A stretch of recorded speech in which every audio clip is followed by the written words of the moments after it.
تطبيق مبدأ التناوب وتاريخ دخوله حيز التنفيذ وتوزيع المرشحين للمناصب التنفيذية وغيرها. ونظرا لخطورة وإلحاح الوضع عقدنا دورة استثنائية للمجلس التنفيذي في مارس 2024 اتخذ خلالها قرار يحدد بشكل دقيق كيفية تطبيق مبدأ التناوب وتحديد المناطق المؤهلة لوظائف القيادة المختلفة ضمانا للتناوب العادل والمتوازن بين المناطق.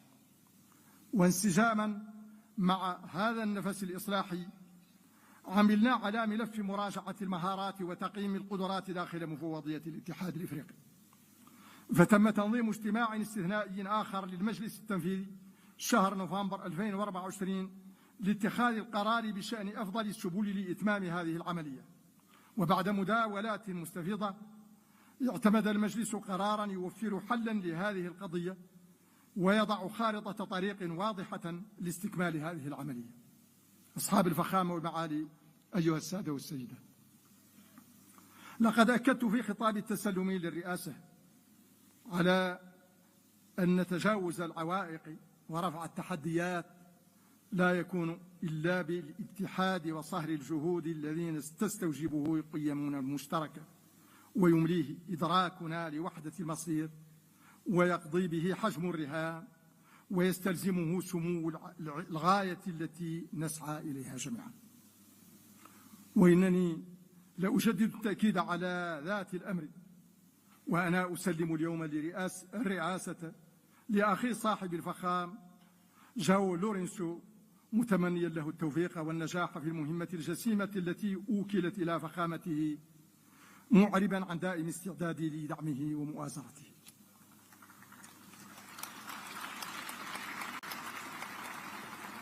ولا يفوتني هنا أن أعرب عن عظيم تقديري لأخي مسافق محمد رئيس مفوضية الاتحاد الإفريقي، مشيدا بخصاله القيادية وشاكرا له دعمه الدائم ومساندته القيمة طيلة هذه المأمورية، ومتوجها بذات الشكر والتقدير لكافة أفراد المفوضية ومختلف أجهزة الاتحاد. أنا معتز وفخور لما أتيح لي خلال هذه المأمورية من خدمة قارتنا الإفريقية وحمل صوتها والدفاع عنها في كل المنابر والمحافل. وإنني أختم هذه المأمورية وأنا أعمق إيمانا بقدرة قارتنا الإفريقية على تحقيق أهداف الأجندة 2063 وأقوى عزما وإرادة على المشاركة الفعالة في ذلك. وإذ أجدد التهنئة لأخي صاحب الفخامة جواو لورينسو لا أرجو له ولأعمال قمتنا هذه كل التوفيق والنجاح. عاش الاتحاد الإفريقي وعاشت إفريقيا حرة شامخة ومزدهرة. أشكركم والسلام عليكم ورحمة الله.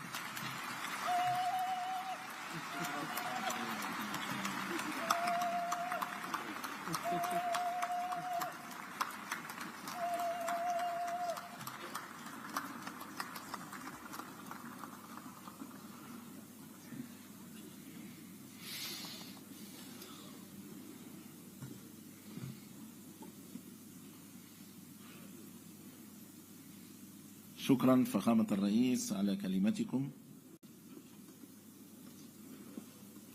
Excellencies, ladies and gentlemen, now allow me to invite His Excellency Ambassador Yusuf Mundoha Asumani, Ambassador of the Union of Comoros to Ethiopia and Permanent Representative to the African Union, Dean of the African Ambassadors in Ethiopia, to introduce the new Bureau of the African Union Assembly for this session.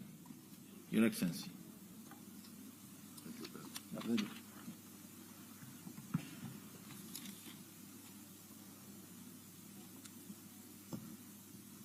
Excellence Mohamed Ould Cheikh Al-Ghazouani, président en exercice de l'Union africaine et président de la République islamique de Mauritanie,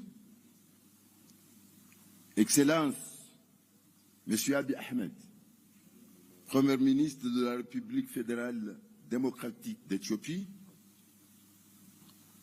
Excellences, Messieurs et Madame les chefs d'État de l'Union africaine, Excellences, Monsieur Mahmoud Abbas, président de l'État de la Palestine, Excellences, Madame la première vice-présidente de la République de Barbados, Premier ministre de la République de Barbados, Excellences, Monsieur Antonio Guterres, secrétaire général des Nations Unies, Excellences, Monsieur Moussa Faki Mahamat, président de la Commission de l'Union africaine, Excellences, Monsieur le secrétaire général adjoint de la Ligue des États arabes, Excellences, Mesdames les chefs des délégations, Excellences, Messieurs les ambassadeurs, représentants permanents et observateurs des États, Excellences, Messieurs et Madame les commissaires, Excellences, Messieurs et Madame les chefs des organes de l'Union africaine, chers invités, à vos rangs et grades, Assalamu alaikum wa rahmatullahi wa barakatuh.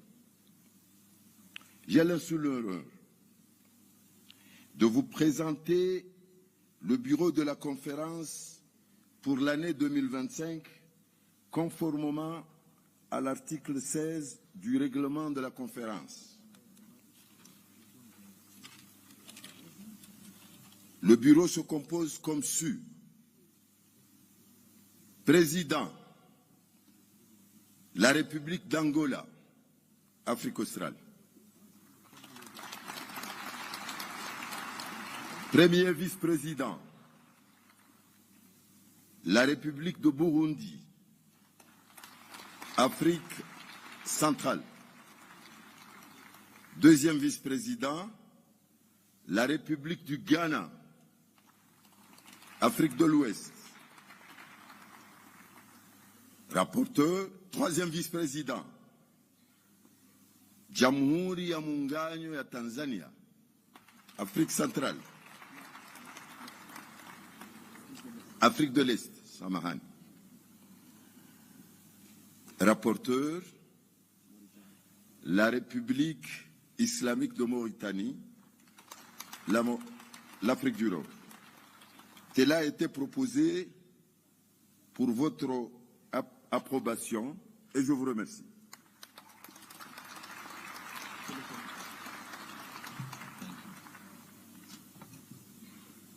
Thank you, Your Excellency, and congratulations for the new elected bureau.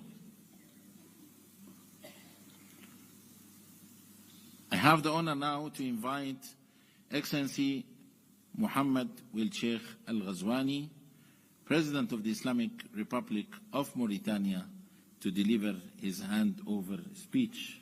Your Excellency, please.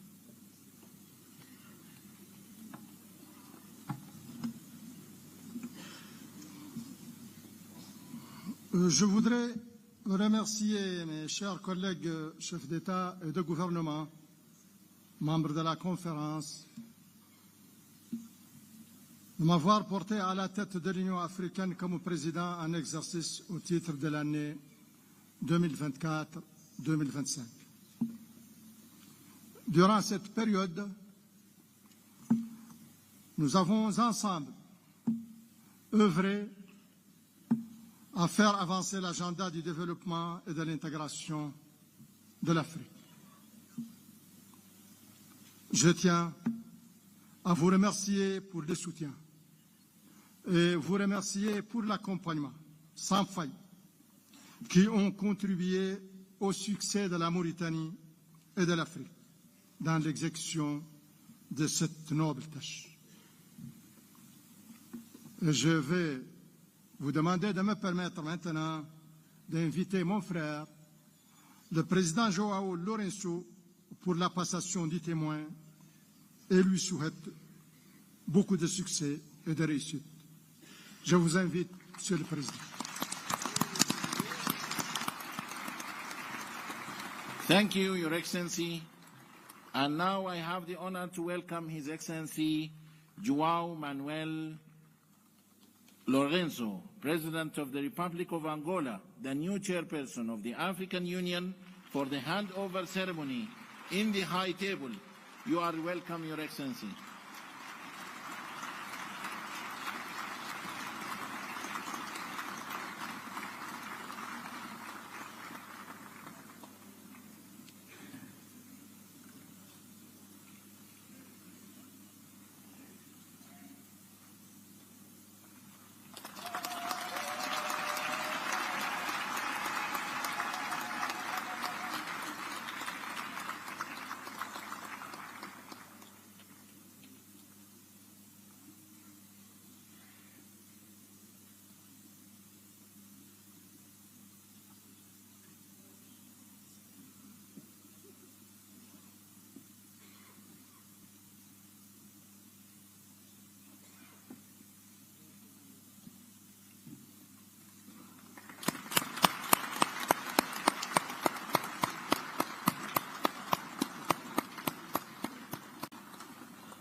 Thank you.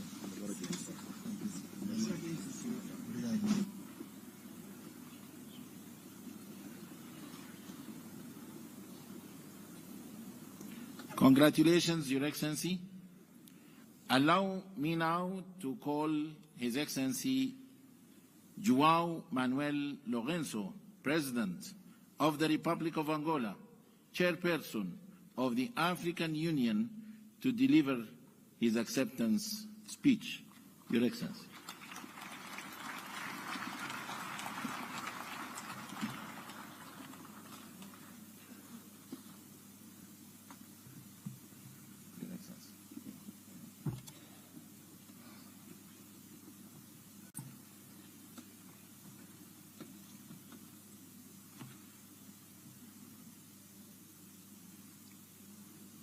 Sua Majestade Swati III do Reino de Swatini, Sua Majestade Letsi III do Reino do Lesoto, Sua Excelência Mohamed Ould Ghazouani, Presidente da República Islâmica da Mauritânia e Presidente cessante da União Africana, Suas Excelências Chefes de Estado e de Governo, Sua Excelência Abiy Ahmed Ali, Primeiro-Ministro da República Democrática Federal da Etiópia e anfitrião da conferência, Sua Excelência António Guterres, Secretário-Geral das Nações Unidas,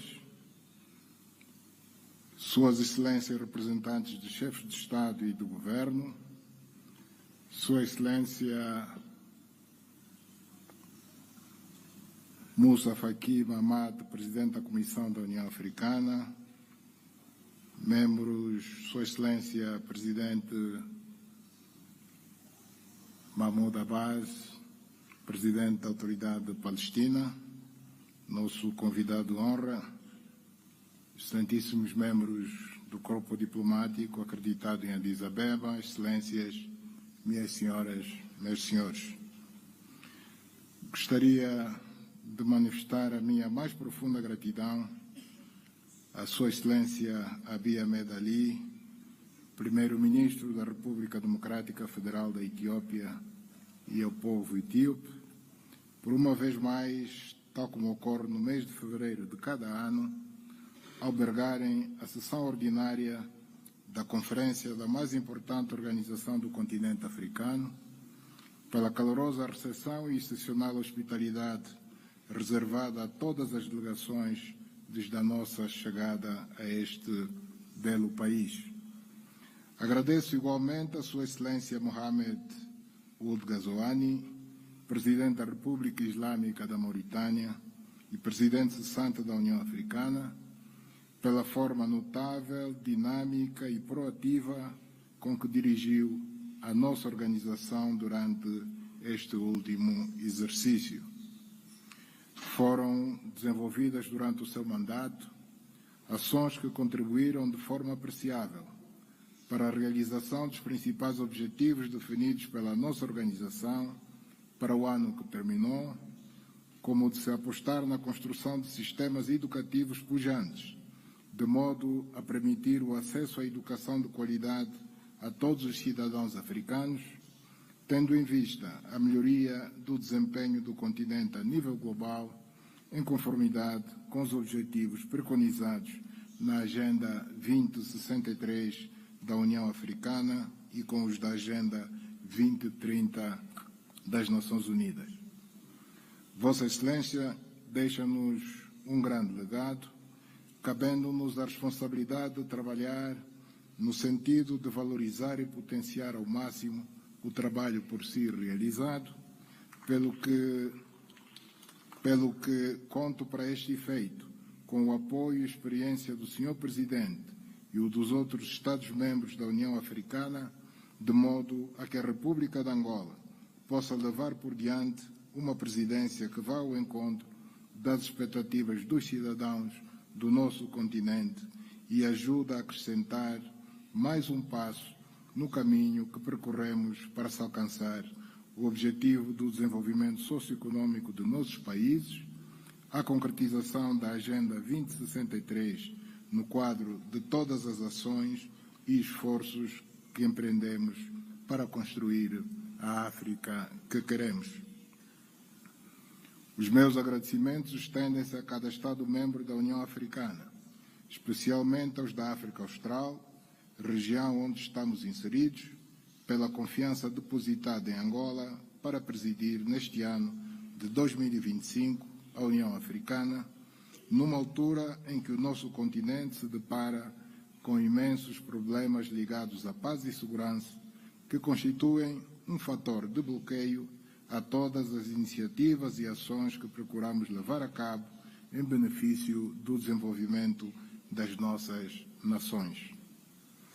Como é do conhecimento de todos, é a primeira vez que a República de Angola assume esta importante responsabilidade de conduzir os destinos do nosso continente nos próximos 12 meses, o que me levará a olhar com atenção para os principais problemas de África e colocar ao serviço da nossa organização a nossa experiência na busca de soluções para as questões relativas à paz e segurança e cuidar da implementação pelos Estados-membros das políticas econômicas e sociais que promovam o progresso e o desenvolvimento do nosso continente. Tem para nós um significado muito especial o facto de assumirmos a presidência pro tempore da União Africana neste ano 2025, em que Angola comemora 50 anos da sua independência nacional.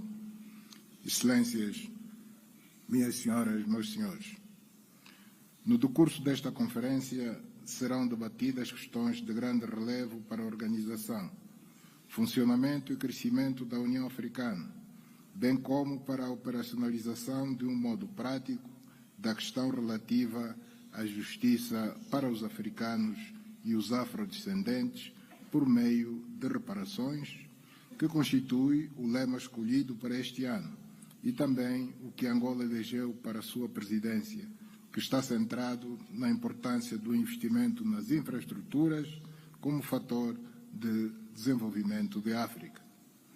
A conjugação destes dois aspectos pode levar-nos a construir um canal de comunicação e de diálogo com os nossos parceiros internacionais que os faça compreender a importância e vantagem de cooperar com uma África desenvolvida, industrializada, com capacidade para superar a fome, a pobreza, a miséria e o desemprego, reduzindo assim a probabilidade de conflitos armados e de imigrantes ilegais junto às suas fronteiras.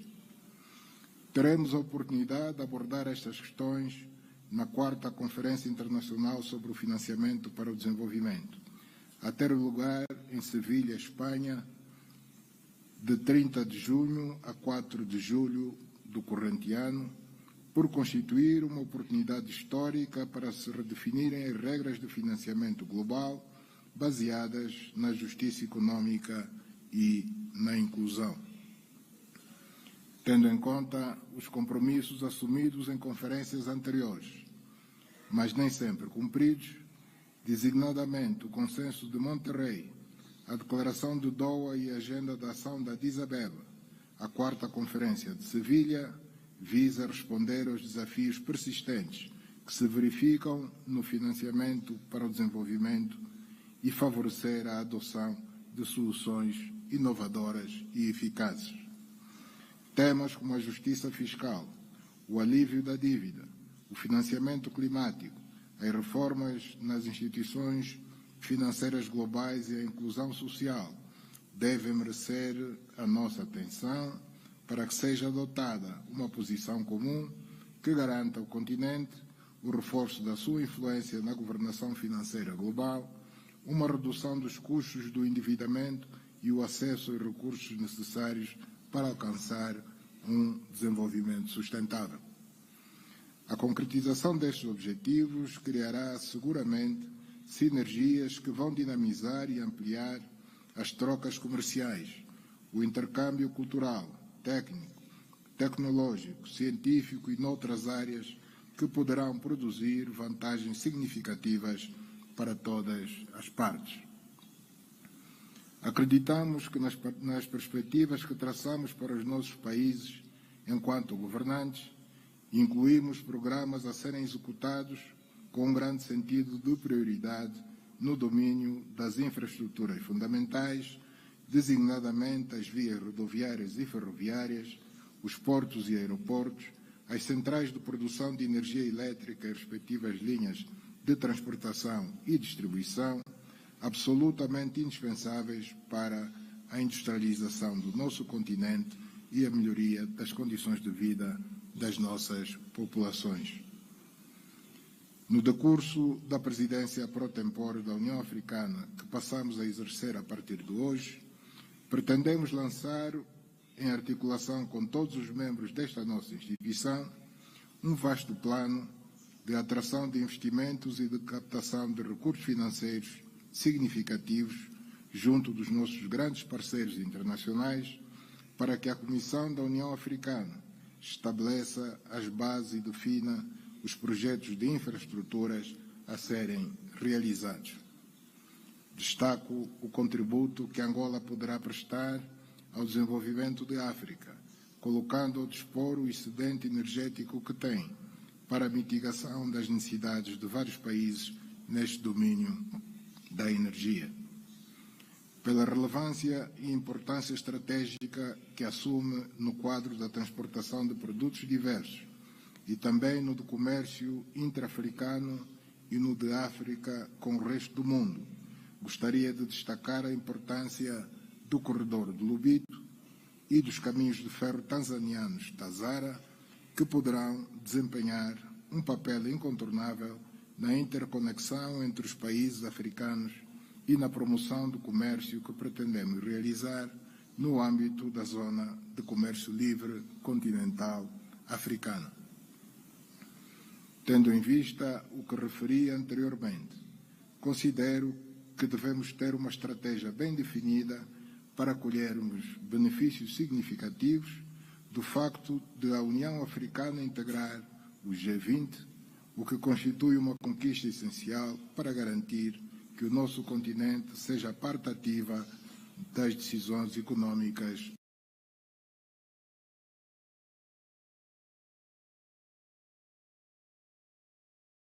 globais. Excelências, minhas senhoras, meus senhores, as linhas estratégicas da presidência angolana estão alinhadas em termos gerais com as ações prioritárias definidas a nível continental, no âmbito da aceleração do segundo plano decenal da implementação da Agenda 2063, correspondente ao período de 2024 a 2033, centradas nas infraestruturas de transporte e conectividade, energia e recursos naturais, paz e segurança, agricultura e economia azul, integração continental e zona de comércio livre, educação e capacitação e parcerias estratégicas. Neste quadro, das grandes linhas da nossa atuação, adquire uma importância central a questão da paz e segurança, por se tratar de um dos principais pressupostos para se materializarem as aspirações contidas na Agenda 2063 da União Africana, em especial o programa que estabelece o silenciar das armas até 2030, que visa transformar a África numa região pacífica, segura e confiante num futuro promissor e de prosperidade para todos nós africanos, decididos a colocar o nosso continente na rota do desenvolvimento. No relatório sobre as ações que realizei no quadro das minhas atribuições como campeão da União Africana para a Paz e Reconciliação em África, apresentarei de forma mais detalhada as ações que empreendi para ajudar a restituir a paz ao nosso continente e, em especial, na região leste da República Democrática do Congo. Também vos falarei da minha visão sobre o que será essencial levarmos a cabo no futuro para que se consiga pôr um fim definitivo aos conflitos em África e fazer face aos desafios que as mudanças inconstitucionais de governo, o terrorismo e, mais recentemente, a invasão e ocupação de territórios de países vizinhos nos colocam. Temos ainda os desafios que se prendem com as catástrofes naturais resultantes das alterações climáticas e dos surtos de Marburgo, ébola, de varíola de origem animal e da cólera, que ciclicamente nos afeta e nos obriga a trabalhar de forma unida e solidária para que encontremos soluções coletivas para a sua superação. Nesta perspectiva, considero essencial que olhemos para a terceira Conferência dos Oceanos, agendada para o corrente ano em Nice, França, como uma oportunidade para se discutirem as principais preocupações que sobre esta matéria afligem o nosso continente. Tendo mais de 30 países costeiros, o continente deverá ter como objetivos a proteção dos ecossistemas marinhos, promover uma economia azul sustentável e intensificar as ações contra a pesca ilegal, a poluição marinha e as alterações climáticas, que são, na verdade, desafios gigantescos a que temos de fazer face permanentemente. Quero, desde já, manifestar a esperança de que esta conferência contribua para a segurança alimentar, para o reforço da resiliência costeira e crie condições para que se mobilize o financiamento internacional para projetos sustentáveis no quadro da economia azul. Excelências, neste ano da presidência angolana, vamos trabalhar em coordenação com a Comissão da União Africana para mobilizar maiores recursos financeiros por via do reforço da cotização de cada Estado-membro, para que possamos, assim, dotar-nos dos recursos necessários à realização de projetos e programas a nível continental, reduzindo, assim, a nossa dependência relativamente ao financiamento externo. Excelências, minhas senhoras, meus senhores, estamos a viver um ambiente internacional extremamente desafiante, em face dos nefastos efeitos dos conflitos que o continente enfrenta, bem como dos que vive o leste da Europa e a região do Médio Oriente. Apesar disso, temos a plena convicção de que, se conjugarmos os dos grandes problemas que afligem a humanidade. É neste contexto que considero que devemos um só corpo no sentido de que as Nações Unidas se tornem mais inclusivas e alinhadas com os desafios e oportunidades de hoje, devendo a reforma do Conselho de Segurança, fundamental para o nosso continente, pelo que é importante que reafirmemos o nosso compromisso com o consenso de Esulwini e a declaração de Sirte de 2005 a favor de 2 lugares de membros permanentes com o direito de veto e outros privilégios inerentes. Excelências,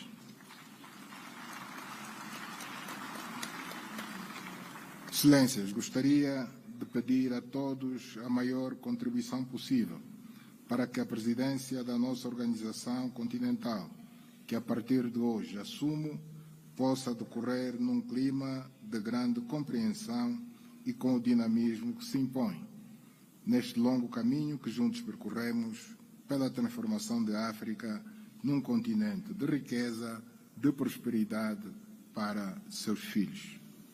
Permitam-me que transmita uma palavra de apreço à Sua Excelência Moussa Faki Mahamat e aos comissários que cessam hoje as suas funções na Comissão pelo excelente trabalho desenvolvido no decurso dos seus mandatos ao serviço da nossa Casa Comum. Desejo à nova liderança sénior da Comissão da União Africana muitos sucessos no desempenho das novas funções, enquanto apelamos para que o espírito pan-africano e os ideais dos pais fundadores continuem a guiar o futuro da nossa organização continental. Declaro que aceito passar a exercer, a partir de hoje, as funções de presidente pro tempore da União Africana e que as lágrimas que derramamos hoje pela perca do grande filho de África, Samu Yoma, se transformem na força que nos vai fazer superar todos os desafios que temos pela frente. Muito obrigado pela atenção.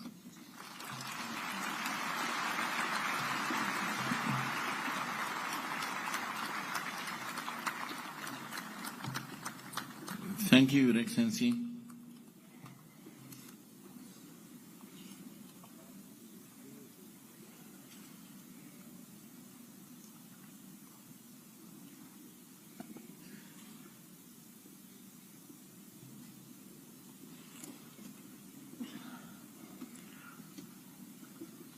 Excellencies, ladies and gentlemen, in introducing the theme of the year 2025, Justice for Africans and people of African descent through reparations, it is now with great honor that I welcome Her Excellency Dr. Monique Nzanza Baganwa, the Deputy Chairperson of the African Union Commission, who will share her introductory remarks.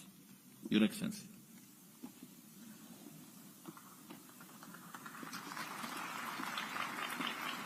Then we will introduce the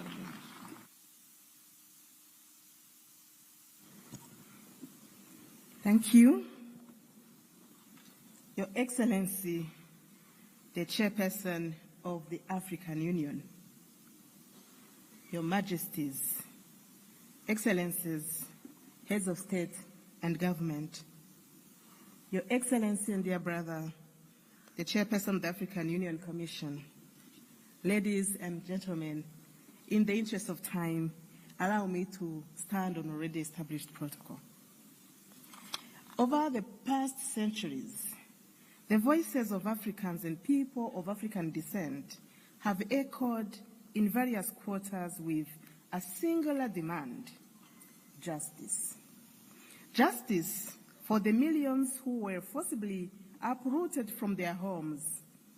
Justice for those whose lands were plundered, wealth stolen, and dignity were stripped away. And justice for the generations that continue to face economic, social, and political disenfranchisement stemming from historical wrongs. As I draw my term in office as Deputy Chairperson of the African Union Commission to an end soon, a unique opportunity is offered to me and one of my teams, SIDO, to introduce to you the 2025 theme of the year, Justice for Africans and People of African Descent through Reparations. As we embark on this journey in 2025, we are guided by the words of the eminent Pan-Africanist Kwame Nkrumah, who declared, and I quote, "We face neither east nor west. We face forward." The African Union's Agenda 2063 envisions a continent that is integrated, prosperous, and driven by its own citizens, a continent that is peaceful. The strength of this Africa has always been in its unity and resilience. At this moment, we stand at the precipice of history, and together we shall pave the way for a more just and dignified future for Africa, the CARICOM, and Africa's global diaspora at large. Your Majesties, Your Excellencies, as I conclude, since I'm not the one to deliver the high-level message, we have two leaders who will do it in just a short. But let me take this opportunity to thank all our stakeholders who have journeyed with us. Thank you, Ghana, and our champion, President Mahama, for inspiring the African Union with this theme. I wish to thank you, my dear brother Moussa Faki, for your leadership and support. But through you also acknowledge our teams who have worked hard around this theme of the year. Especially, I wish to recognize two ladies. Madam Coleman from your cabinet chairperson and Angela from SIDO. You did an amazing work. Special appreciation goes to Her Excellency Mia Amor Motley, Prime Minister of Barbados and Chair of the CARICOM Authority. You have traveled all the way from home to another home to join us in today's launch. May I now invite you, Your Excellency, to come to the podium and address this august assembly. I thank you.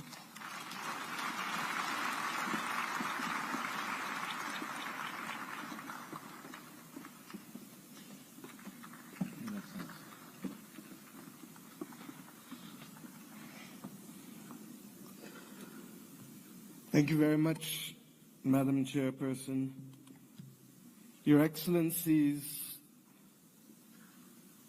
and may I start, Chairperson of the African Union, President of Angola, Your Excellency, Prime Minister of the Federal Democratic Republic of Ethiopia and our host, Dr. Abiy Ahmed, Your Excellency, outgoing Chairperson of the African Union and President of the Islamic Republic of Mauritania, Your Majesties, Your Excellencies, Heads of State and Government of the African Union and First Ladies present, Your Excellency, the President of the Palestinian Authority, Your Excellency Antonio Guterres, Secretary General of the United Nations, Your Excellency Moussa Faki Mohammed, Chairperson of the African Union Commission, Your Excellencies, former heads of state and heads of government of the African Union, distinguished delegates,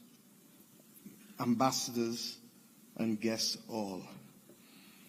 I stand here clothed in the spirit of the battles of Adwa, conscious that it was that battle within 24 hours that shook the confidence of the powers of Europe, but inspired the people of Africa and the children of the African diaspora that good would prevail over evil and light over darkness, but only in the context of our unity.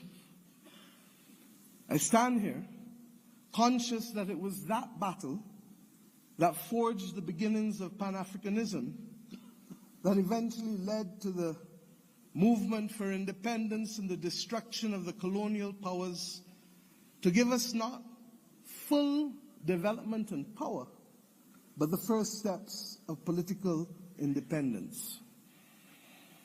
I stand here conscious and buffeted by the dreams and works of the great Pan-African pioneers, and conscious that as a children of the Caribbean, we have long dreamt for the moment of unity with our brothers and sisters of Africa, a division that was secured by those whose success and survival depended on separation of us rather than on the ability for us to act as one common people.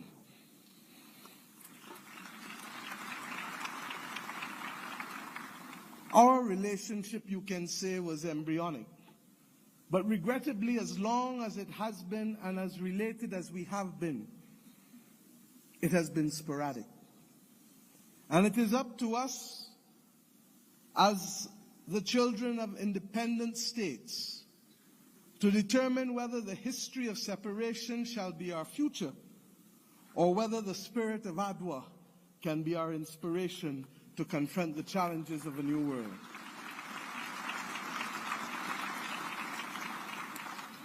Yes, I stand here as a daughter of Africa.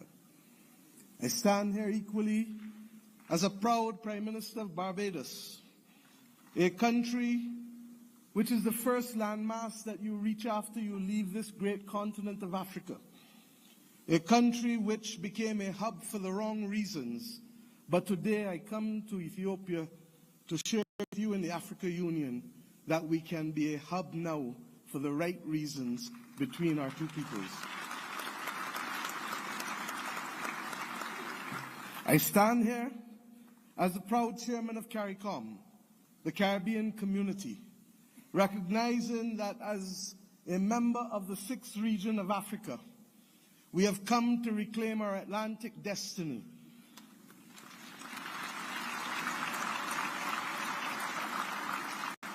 We have come to ensure that the very futures of our people are different and will not once again be determined by a middleman who will ensure that the Middle Passage is one that sees our people at the bottom of the ocean's floor of the Atlantic or in the fields of the plantations of the Caribbean,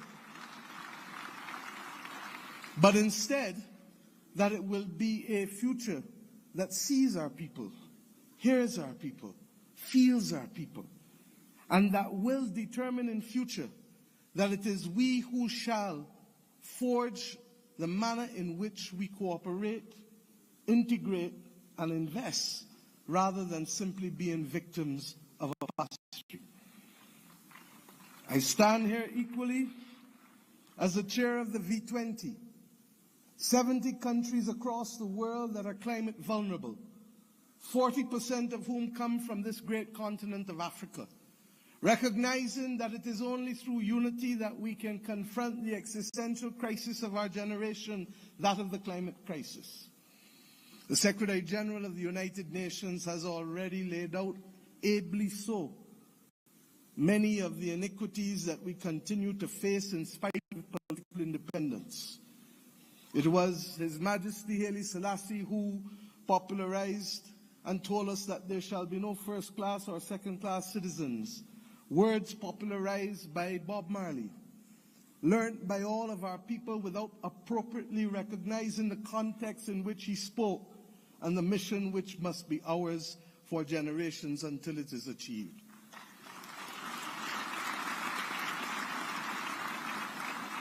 He told us that there would be war if they were first-class and second-class citizens.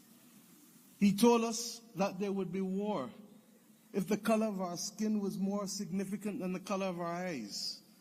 And we see here in the continent the continued descent into conflicts born out of ethnicity differences, born out of a mad grab for resources, not invariably for our own benefit, but for the benefit of others who seek to use our people as pawns in the determination of their own future.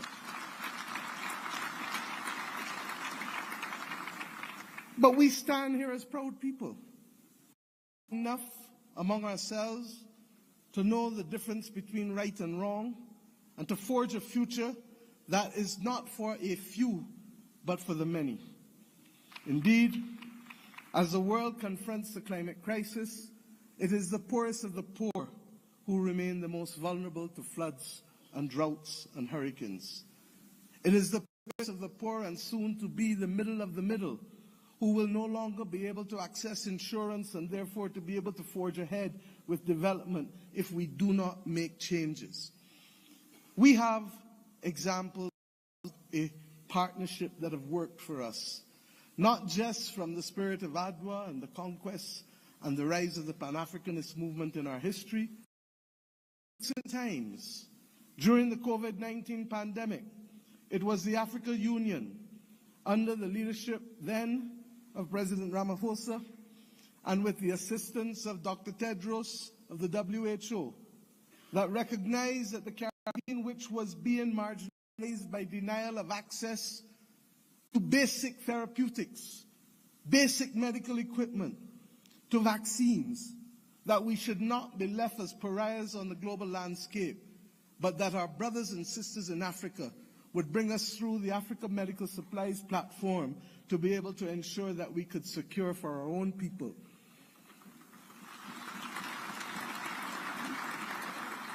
It was with the solidarity of many of you in the African Union that the Bridgetown Initiative has been able to take root and to make a case for and more and a fairer system that allows us to be able to access finance and to be able to put in place measures that allow us to be able to pause our repayment of debt during the period of necessity for rebuilding after horrific climatic events. We have seen how partnership helps us. We do not need any more evidence. What is required of us is to lead the way to peace, to prosperity, and to justice. And the reparations which we call for the international community to be able to recognize, first and foremost, with that which we ask from each of our children: say sorry. Say sorry, and mean it.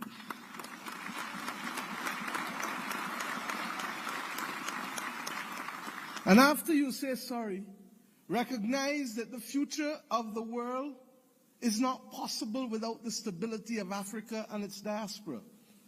For as long as hypocrisy and double standards remain, it will be impossible to secure stability and peace in any nation across the earth. The reparations that we call for, beyond sorry, must be for fair access and development and compensation, because we each started the journey of independence with a chronic deficit. A deficit of resources, a deficit of fairness, a deficit of opportunity. And it is up to us, many of us in the second and third generation of independence, to be able to frame out fairly, in a mature conversation, what those reparations must look like if we are to attain justice and to inspire the young people of this world that good must always prevail over evil.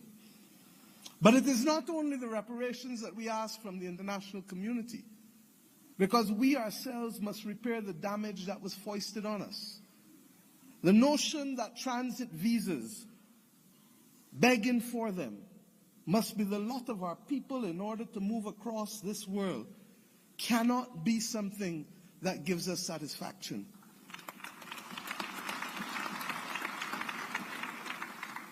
To go east and to go west, we are first forced to go north. It is not right. And it is not beyond the heads of government and heads of state, of the region, of the Caribbean community, and of the continent of Africa to determine that we must stop talking about, but simply do what is necessary to build the air bridges and sea bridges to guarantee that we control our destiny. I ask us to reflect on this because it is this simple act, apart from our music and our culture and our food, that will guarantee that it is not simply heads of government and heads of state that will meet in Accra or Bridgetown, but it is ordinary people who will be able to trade and to move from the closest point of Dakar to the closest point of Bridgetown, to be able to open up the opportunities that technically ought to be available not just simply through the Africa Free Trade Area or the CARICOM single market and economy, but through the combined opportunities provided by both. I ask us equally to recognize that in an era where AI is threatening to redefine what humanity can do and even if we can survive, that it is not ours to be the victims once again of technology as we were with gunpowder, but it is for us to help shape the future of the world, because more often than not it is Africa and its people who have brought the humanizing forces to bear on civilization. And if we are to be the cradle of civilization, then we are to be the protectors of people and planet, of humanity, as we go forward. And some watching on may say, how? And I say, how not? How not does a continent that has 40% of the world's minerals not be in charge of helping to secure the destiny and stability of the planet?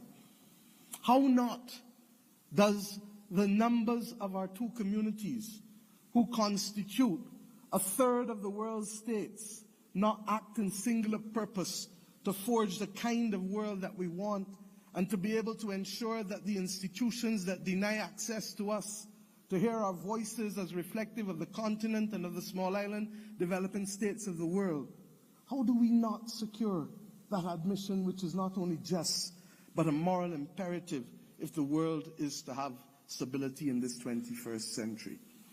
My friends, I ask you, how do we not secure this victory when 1 in every 5 and possibly 1 in every 4 persons on the planet will come from this continent and its diaspora?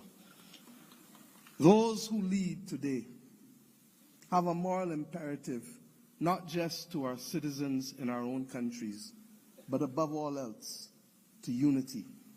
The spirit of Adwa demands of us that we recognize that even in the face of the greatest technology being foisted upon us, that we can rise and win if we act in unity. This has been a message not given by our generation alone, but by previous generations of African and Caribbean leaders. But we ask ourselves, why does it elude us?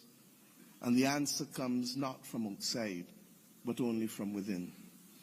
When I speak of the USA with affection, I do not only want to speak of that which is known in the Americas.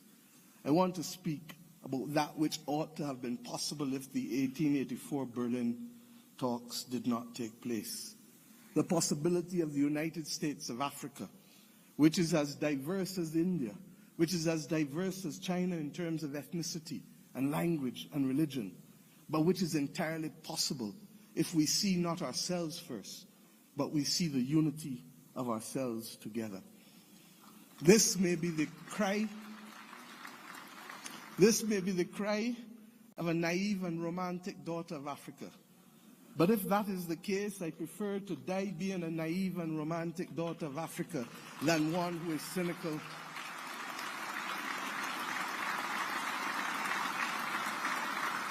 and one who is daunted by the actions and power of others. We know what it is to stand in unity with you to fight apartheid and to fight for the liberation of the peoples of Africa. For when President Castro stood to send people from his own country to southern Africa to free your people, it was in my own country that the planes refueled, ensuring that that battle was possible.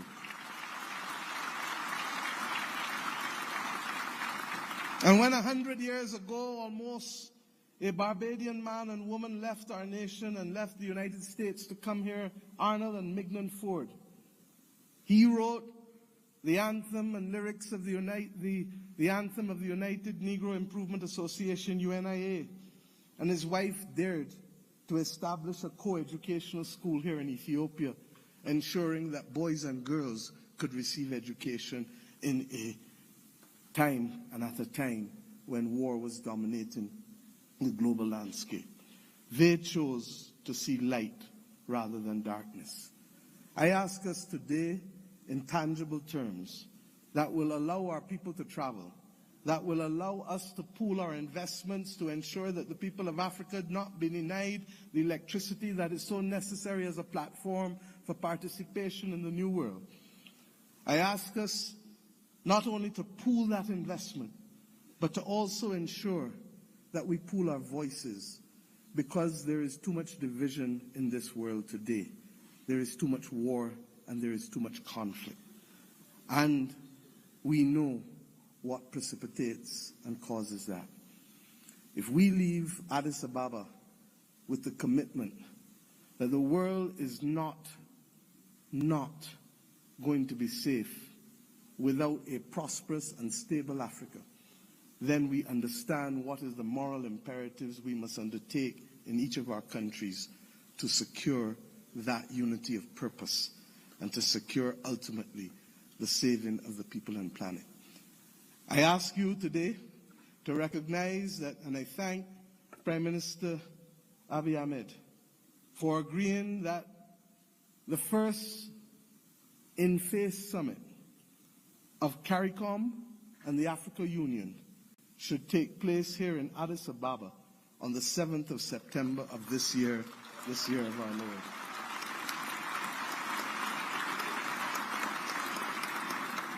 By that simple act, we build on the inaugural summit which took place virtually in 2021.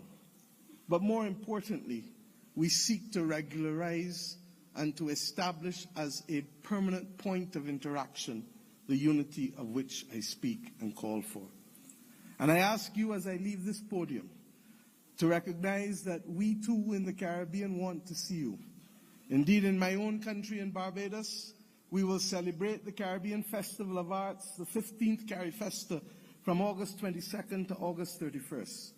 And we do so not only asking for those from Cuba and Bahamas in the north, to Venezuela, to Suriname and Guyana in the south, to Belize in the west and the Eastern Caribbean to come together to express our commitment to each other creatively through food and fashion and music and dance and art and sculpture, and talk of philosophy, talk of religion, talk of who we are, talk of the future.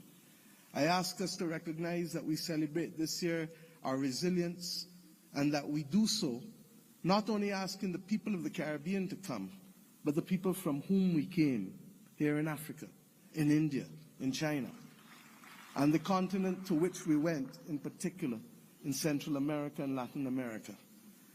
This is our moment to show the world that we were not simply apostrophes to the history and the modern history of humanity, but that truly we are the ones who can level the playing field and to create the opportunities that will allow the world to see people, hear people, and feel people, and to value the planet and its biodiversity at the very time when it is greatest in crisis. Let us remove the scars of history and be firm craftsmen of our faith, recognizing that the only people who can stop us now are we, but ourselves. We have to emancipate ourselves from mental slavery and to build the future that our people want of us, and to give them that pride that is theirs. And we must do so in the spirit and with the results of ADWA. Thank you.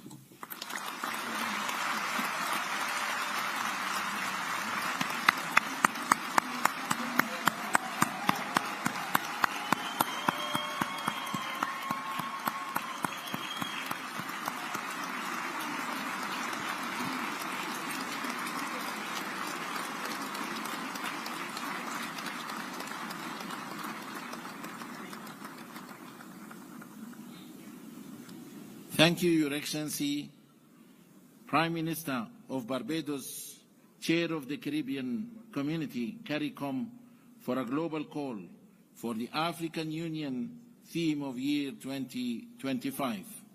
It is my distinct honor to welcome now His Excellency John Mahama, the President of the Republic of Ghana, as the African Union leader on advancing the cause of justice and payment of reparations to Africans. Your Excellency.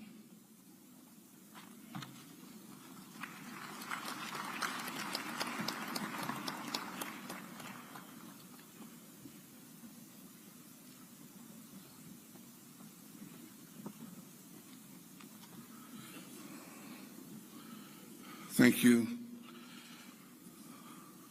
Your Excellency, Chairman, President of Angola, Your Excellency, Prime Minister Abiy Ahmed of the Federal Democratic Republic of Ethiopia, Your Excellency, Chairperson of the African Union, and in the interest of time, may I just proceed on established protocol and say, Your Excellencies, my colleague, heads of state, distinguished citizens.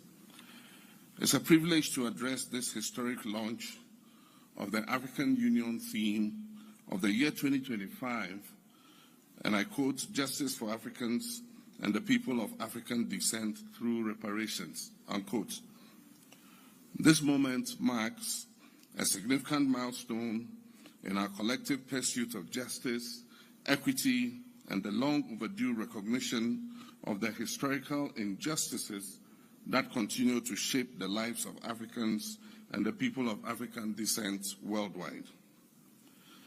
At the 37th Ordinary Session of the Assembly of the African Union in February 2024, our heads of state and government made a landmark decision to dedicate the year 2025 to the cause of reparatory justice. This decision underscores our collective commitment to addressing the historical injustices and their lingering consequences that have impacted generations of Africans and people of African descent. It aligns with our broader struggle for liberation, unity, and socio-economic empowerment as enshrined in Agenda 2063, the Africa we want, a vision for an integrated, peaceful, and prosperous continent. Your Excellencies, the transatlantic slave trade was one of the most heinous crimes against humanity, spanning about 400 years and forcibly displacing more than 12.5 million Africans. It is estimated that at least 2 million of our compatriots perished during the Middle Passage alone. The legacy of this brutal system, along with colonialism, apartheid, genocide, and new colonial exploitation, have left deep and enduring scars on the fabric of our societies. Today, the descendants of enslaved Africans continue to face economic disparities, social inequality, systemic discrimination, and racial prejudices. Addressing these challenges require more than just acknowledging them. It demands action. The economic impact of colonialism on Africa has been profound. Historical estimates suggest that the continent lost trillions of dollars in both human and material resources due to colonial exploitation. The forced extraction of wealth, which included minerals, cash crops, and labor, deprived African nations of the capital and infrastructure necessary for sustainable development. Colonial policies intentionally stifled industrial growth, leading to a dependency on foreign economies that persists even till today. The systemic plundering of Africa's natural resources, coupled with the disruption of traditional governance structures, has resulted in lasting consequences, worsening poverty and the development and inequality throughout the continent. In November 2023, Ghana hosted the Accra Reparations Conference, a historic gathering that brought together African heads of state, scholars, and representatives of the global African diaspora to advance the reparations movement. This conference reaffirmed the urgent need for comprehensive reparatory justice and laid the foundation for stronger advocacy and policy frameworks. It provided a platform for dialogue on the financial, cultural, and social restitution necessary to address the enduring effects of slavery and colonialism. The outcomes of this conference served as a guiding pillar for our collective efforts moving forward. The 2025 AU theme of the year is therefore a call to galvanize efforts towards reparatory justice. It is an appeal to ensure that the dignity, rights, and well-being of Africans and their descendants are fully restored. Reparations involves not only financial compensation, but also restitution, rehabilitation, and guarantees of non-repetition for the abuse of fellow human beings. It is also about truth-telling, historical accountability, and the restoration of agency to those who have been marginalized for centuries. Your Excellencies, ladies and gentlemen, the call for reparations, while including, extends beyond financial redress to encompass addressing structural inequalities, ensuring educational and economic opportunities, reclaiming cultural heritage, and amplifying the voice of Africa and the diaspora communities on the global stage. Achieving justice requires multi-stakeholder collaboration. Today's pre-launch event serves as a crucial platform for concertedly rolling out constructive consultation, dialogue, and partnership. We welcome the participation of AU member states, regional economic communities, the global African diaspora, civil society organizations, academia, the private sector, and international partners in this transformative endeavor.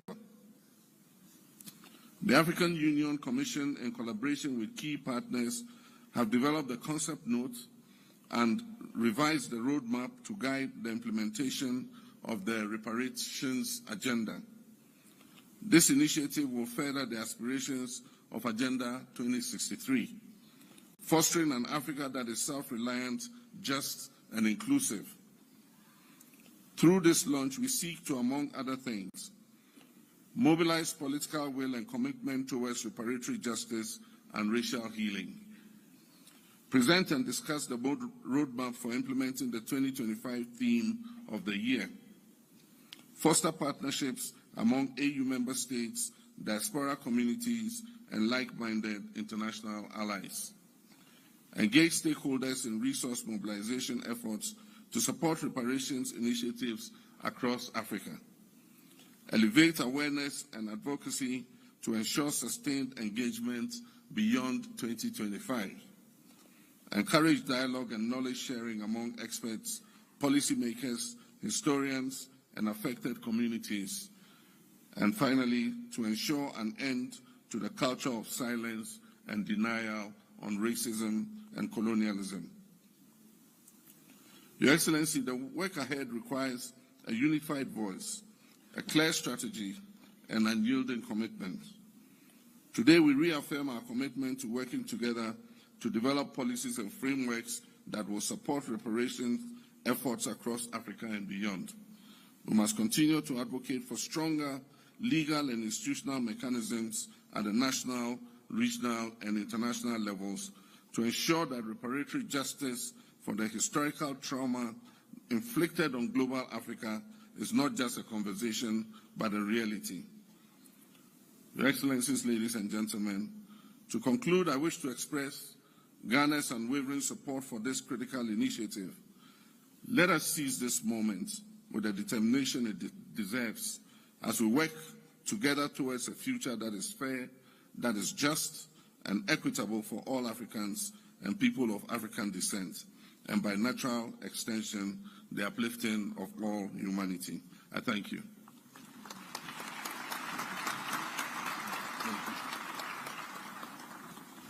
Thank you very much, Your Excellency. Allow me now, Excellencies, ladies and gentlemen, to move to the family photo while calling the rest of the respective delegates to remain in their seats. Remain in their seats, please, to ensure the smooth organization of the family photo. Allow me this time to call Excellencies and Honorable Heads of States and delegates in an organized manner to proceed to the photo session location. Allow me now to start by calling distinguished presidents from Liberia, Libya, Madagascar, and Malawi. Please follow our protocol team to the family photo. There is only one door open for the family photo, which is gate number 5. Please, protocol teams, lead our leaders to the family photo. And then the second row, please, distinguished presidents and heads of states from Cape Verde, Cameroon, Central African Republic, Chad, Comoros, Congo, Cote d'Ivoire, Democratic Republic of Congo.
I think, by and large, the objectives of an individual in terms of their, let's say, their financial objectives can differ, or they differ from one individual to the other.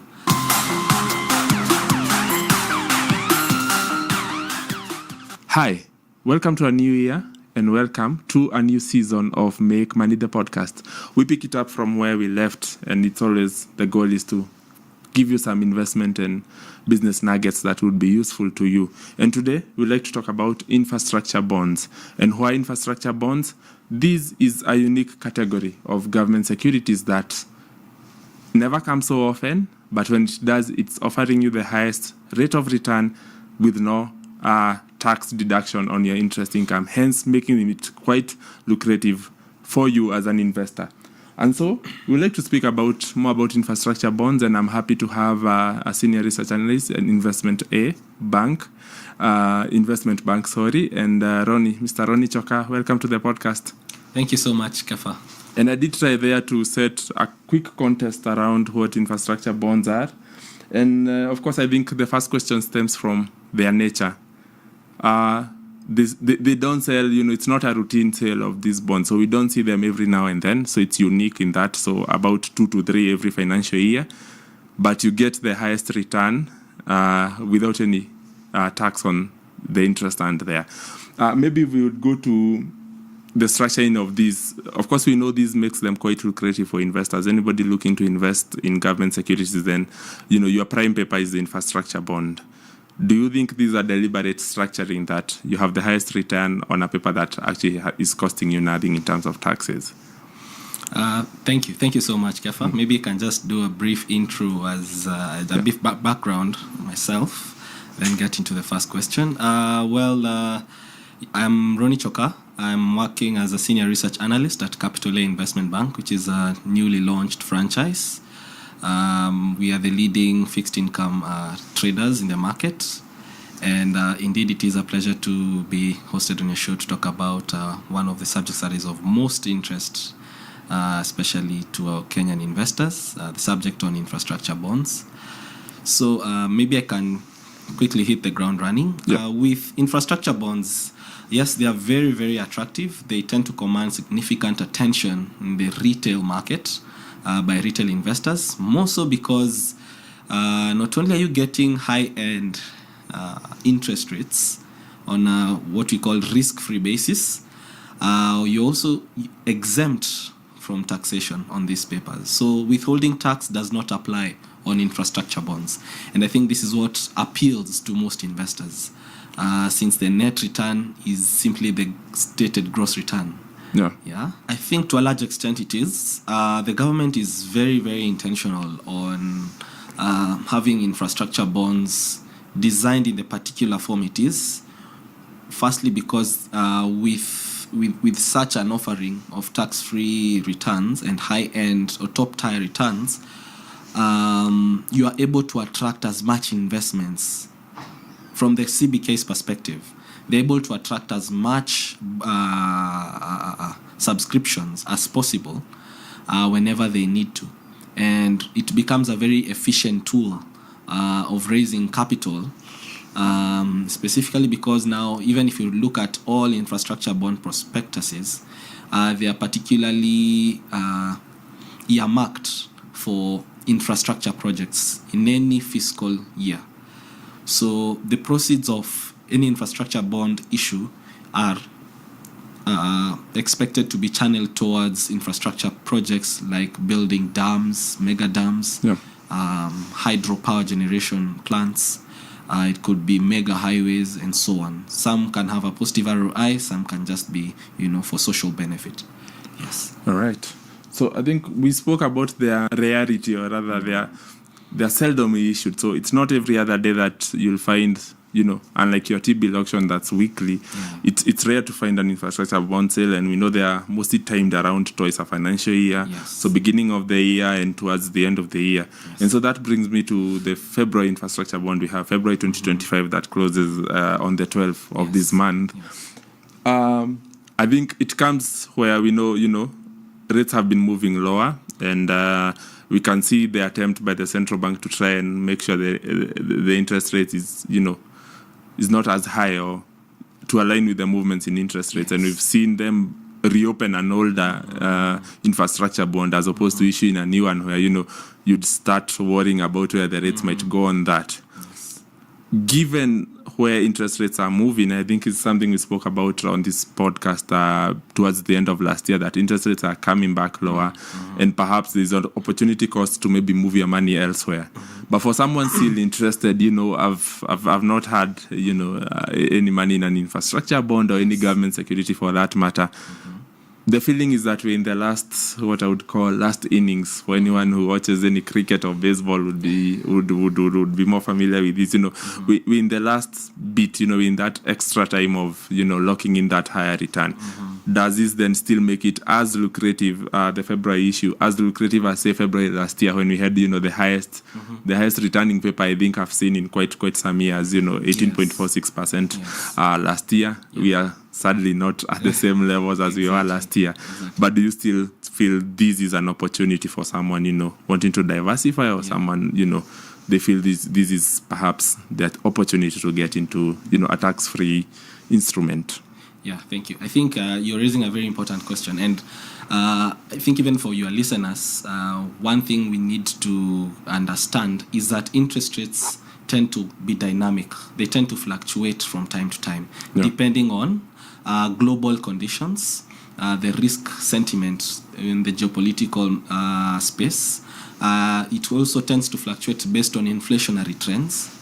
So higher inflation means central banks are likely to raise interest rates, and the vice versa is true. When inflation is cooling down, as it now is, central banks tend to have a wider headroom to lower interest rates, and they tend to do this to spur economic growth. So the reason why maybe an investor may be curious, why was government issuing an infrastructure bond last year at 18%? Yeah. And this year they're issuing at 14%. There might be a mismatch, right? Yeah. So the reason why these infrastructure bond rates are now lower than last year is because the risk environment last year was very, very elevated.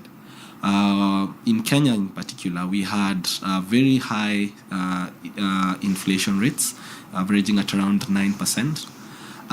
We also had a very weak exchange rate at the point. We are just peaking at around 160 at the time. So that also exchange rate premium was also elevated. It was also at the same time when investors were very, very cautious regarding whether Kenya will be able to pay off the euro bond that was due for June last year. Yeah. So all those risks are priced in by investors, and that's what gives you your term premium whenever you're pricing for bonds.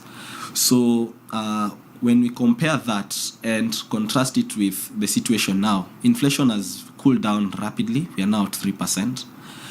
The exchange rate has stabilized following a set of reforms by the Central Bank of Kenya.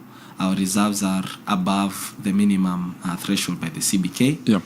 So the risk premium has shrunk, meaning now the government can now issue infrastructure bonds at slightly lower interest rates.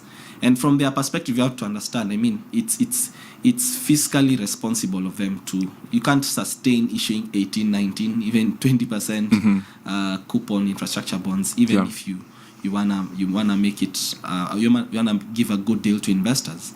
There has to be a balance. So right now, given the market direction as it is, interest rates have come down rapidly, and they're even projected to go lower. So tying to your question on whether it's a good time to lock in this attractive yield on infrastructure bonds, I think you are getting the best in the market, especially if you're able to do competitive bidding. You can really stretch the yield to maturity and still get filled by the CBK.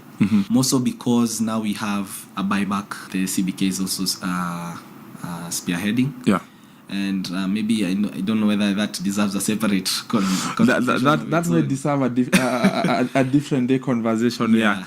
But I do understand what you mean. You know, it's still a good opportunity. And actually, you raise an important point about the cyclical nature of interest rates. It's something we also had. You know, I think once we raise, the trend will be lower. We had a whole conversation with Churchill around, you know, where the interest rates are moving and what to do about it.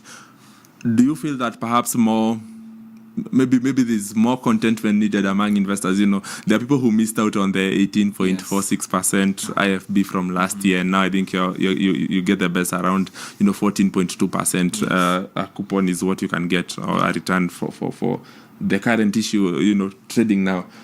Do you feel there's a lot of contentment needed, you know, to understand that you ride along?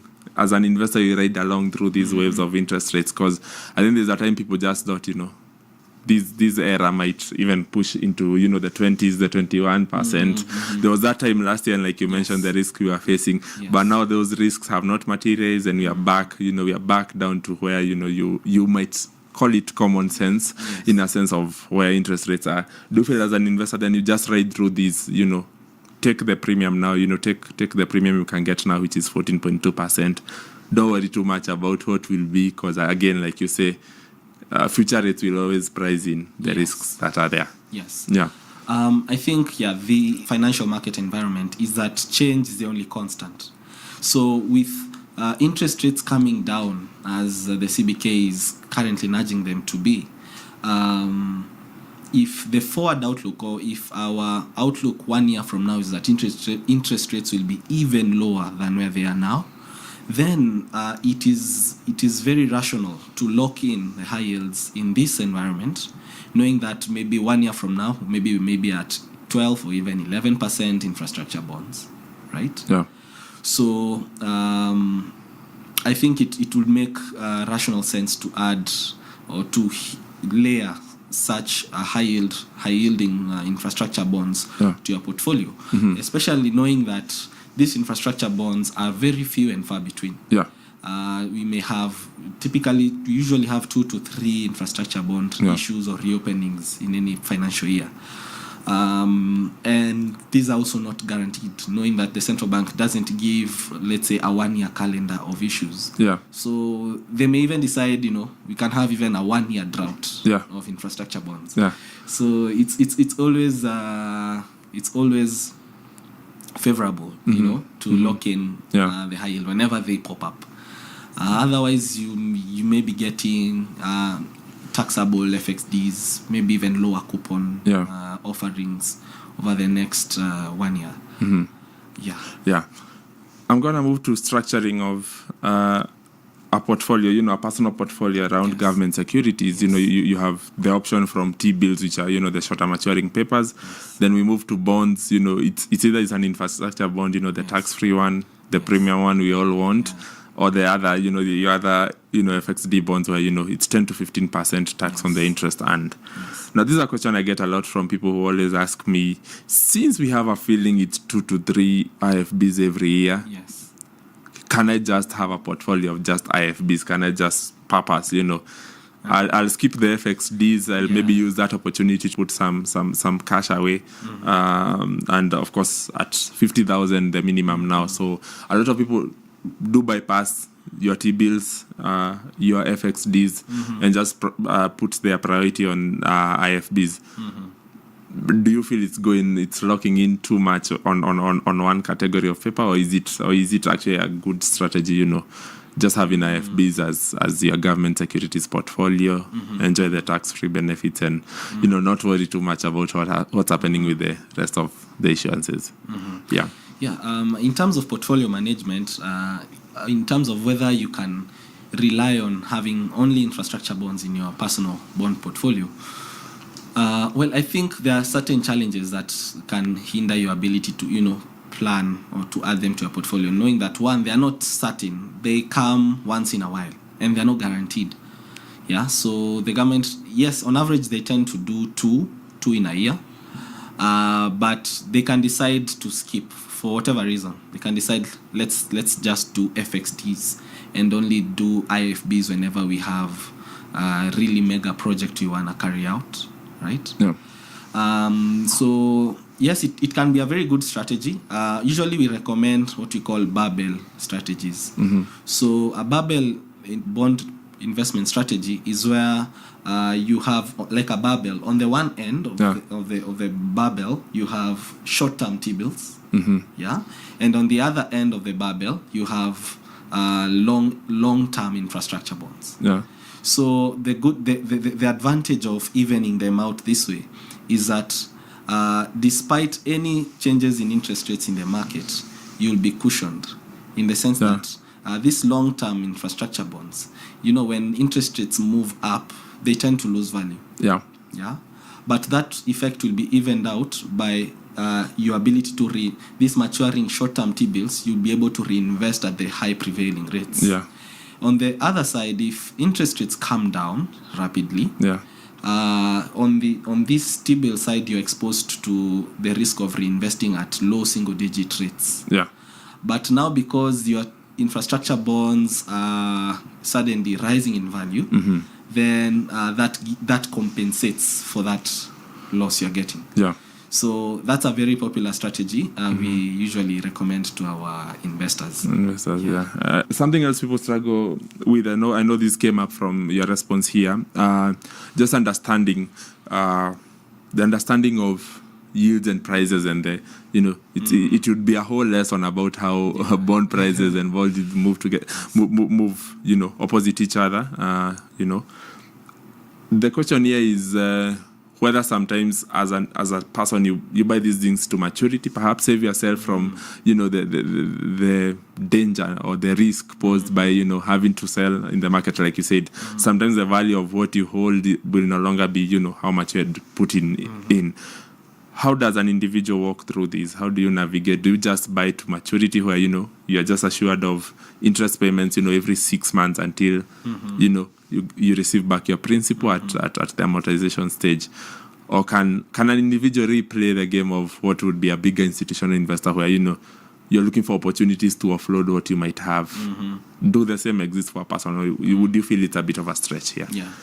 I think, by and large, the objectives of an individual in terms of their, let's say, their financial objectives can differ, or they differ from one individual to the other. Some individuals can afford to lock in or lock away capital for prolonged periods of time, let's say even more than 10 years, 20 years comfortably, right? Whereas other individuals may be looking for short-term investment opportunities, looking to, draw down their capital in the near term, let's say 1 year from now, 2 years from now. Yeah. So the advisory tailored to individual A will differ from individual B, just the same as for individuals. Yeah. Pension funds can afford to lock away capital or invest in longer 20, term 30 years, yeah. Whereas banks have to only invest in short-term assets, short-term bonds, because they have more frequent withdrawals compared to pensions. Yeah. So the decision to whether to hold a bond to maturity or to trade it within a short time will vary. But what I can say is whenever you are making the decision to invest, first you have to ascertain what is your time horizon. How long can you afford to lock away capital without really requiring it to be liquidated urgently? Yeah. For some individuals, they can afford to lock, let's say, 5 years away. Some can afford to lock away 10 years away. Others 1 year. That decision is very key, because if you don't pay attention to that, you may be forced to liquidate maybe at a loss. Yeah. When you're panic selling, or you really want to withdraw your funds midway to maturity. You invested in a 17-year bond, but say 2 years in, you want out. You have an emergency. You want to lock out. You want to withdraw your money. When you go to CBK, they'll have to rediscount your bond at, I think, over 300 basis points above the market yield. Yeah. But the good thing is that we have the secondary market now, so you can be able to fetch at fairly average price, depending on market conditions, of course. Depending on where interest rates are in the market. But generally, it's very good that investors take time to reflect on that question. As they invest. Right. So before wrapping up, I think we'll talk of this attempt to tax interest and on infrastructure bonds. And luckily, the Finance Bill 2024 was defeated. The Tax Laws Amendment Bill tried again to another attempt at taxing the interest on infrastructure bond. Again, it didn't happen, didn't sail through. Yes. So we are still able to invest in a tax-free paper. Yes. Especially for retail investors who would really enjoy quite this. Do you believe the government would make a future attempt again at doing this? Because they've already tried it twice, didn't work through. There's a feeling that there's some specialness, a special paper handed down to papers yet. Taxes should be uniform across the board. For now, we continue enjoying the tax-free returns. Wherever the coupon lands, that's your return in a sense. So 14.2%, for instance, for the February infrastructure bond. But going forward, do you believe the government might make another attempt to not really dissuade us, but a curious case of taxing these interests? How do you see that? Yeah, I think, yes, it's true. As you point out, we've seen a very concerted attempt to, include infrastructure bonds into the tax basket. And I think it was an article you wrote regarding the foregone interest that the KRA is, giving away. Foregoing by failing to tax infrastructure bonds to the tune of even over 20 billion every financial year. Yes, in as much as there is some foregone interest, on the other hand, you have an instrument which you can rely on as an exchequer to raise capital, from the shelf, with easy access and being able to, most infrastructure bond issues tend to be oversubscribed. I don't think if the government now starts taxing infrastructure bonds, I don't necessarily think they can guarantee that they have a tool that they can, float and record an oversubscription year in, year out. So, and I don't see why they should, because if they want taxable instruments, they have FXDs. Yeah. So they can simply forgo issuing IFBs in a particular financial year. Yeah. That way they are collecting withholding taxes on every other paper issued. Any other FXD. Yeah. But they can reserve the IFBs for those special situations. Let's say we have a year where we have so many maturities as such, they really